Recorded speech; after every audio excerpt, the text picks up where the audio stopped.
ngayon, papakita lang namin sa inyo kung gaano kaganda yung langis natin na Supreme Moto Extreme. Ito yung langis niya.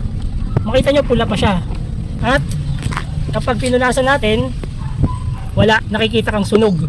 Ibig sabihin, kapag Supremium ang gamit mo sa motor mo, eh talagang hindi basta-basta nasusunog ang langis. Protected talaga ang makina. Kita nyo, doon sa iba kapag pinunasan mo ng ganyan yan, makikita mo maitim pa rin yan dyan, kakapit. Pero ito, oh, yan, oh. Dito natin ha. Oh, ayan. Wala pa siya. Oh. Wala pa. Oh. Oh, wala na agad, 'di ba? Wala siya agad. Malinis agad ang kamay mo. Wala mas special dito sa basahan na 'to. Hindi kasi basta-basta nasusunog. Ating langis na Supreme Moto Extreme. Pati viscosity, oh. Madulas pa. Madulas pa rin. Hindi talaga siya totally lumalapot. Ayun, oh, hindi naglalapot ang langis. Garantisado talaga siya. O ayan, ba, galing na yan mismo kay Sir Roel. Sa isang taon at isang buwan, napakalaki ang natipid ko sa pag-change oil. Nung simula gumamit ako ng Supremium, doon ko nasubukan at tibay at gumanda ang performance sa motor na Honda. Ang mga kasabayan nitong motor ko na bumabiyahe din ng Lalamove, Joyride, ay sumuka na po ang langis mga tagiliran nila. Samantala ang motor ko, wala pang naggalaw dito sa kahit sa isa sa makina dito. Yung mga kasamaan ko ito, may tagas na, mga pang ilalim, gasket, bumigay na. Yun ang pinagkaiba ng mga langis na nakasanayan natin. At ang performance ng Supremium ay walang katulad sa langis na nasanayan na ginagamit sa isang rider na every 1,000, 1,500 ay nag-change oil. Sa Supremium ay subok ganito katibay at kaganda ang performance niya. Sir, isa kang Lalamove rider, tama ba? Isang Lalamove rider, Joyride, Move 8, yan ang po ang ating trabaho sa araw-araw. Ang kagandahan sa paggamit mo ng Supremium, hindi ka lang nakatipid doon sa pag-change oil, sa performance, pati po sa gas. Ang pumunta ko ng Bicol noong March 3, ang gas ko lang ay papunta doon is 550. Okay. Ang round trip ko is 11. Wow. Nasa 54, 55 ang special na gasolina.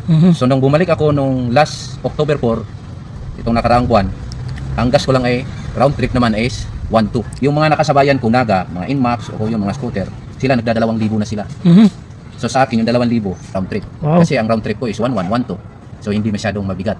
Nakuha ko yan at naramdaman ko nung simula gumamit ako ng Supremium. Kaya sa mga kasamahan ko ng mga Lalamove riders at kung gusto nyo magtipid, ito, maganda po ito, itong langis na ito. Yan.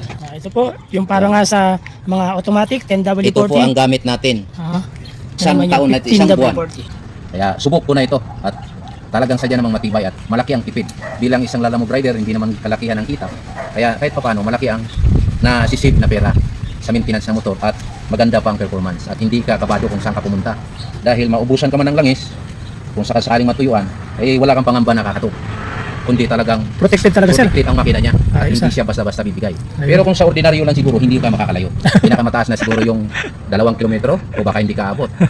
Lock na yung makina mo siguro. Sir, nabanggit mo rin, oh, na mabilis mo na siyang ma-start before, hindi? Dati Tama ba? patayin ito. Patayin Pag-start nito. mo ng umaga, kailangan mo siyang painitin bago mo siya bitawan. Mhm. So nung gumamit ako ng Supremium, ang unang-una ko napansin, hindi siya patayin, maganda ang idling ng motor at yung lagatek ng makina. Kasi ang Alpha na 125 ay talagang maingay. So dito mo siya masubukan na nung gumamit ako, ang una kong napansin ay napakatahimik ng andar ng makina. Okay. At pag-start mo ng umaga, hindi mo na kailangan painitin pa. Pag-start, automatic, andar siya, hindi mo na kailangan hawakan. Pwede ba, sir, testing natin? Pakita mo? Ito, Wala. nakabukas po yan, wala po yung Ay, wala lang po yan, ha? Ito, start natin. Isang pitik lang po yan. Oh. Ganyan siya ka ganda ang performance. Yan, napakatahimik po ang andar ng makina, wala na po yung langis. Wala nang isang timing ko. Naka-open na po yan. Ayan, yung langis na gumagalaw, nandahil yan sa pressure ng hangin sa makina niya. So, sa mga hindi pa nakagamit, kabado sila. Baka na sila masira yung makina. Pero tayo panatag, wala tayong kinakatakutan. Yes. Dahil nasubukan ko na ng langis ay hindi siya umiitim, hindi siya lumalapot. Kasi pag lumalapot, ang makina katok.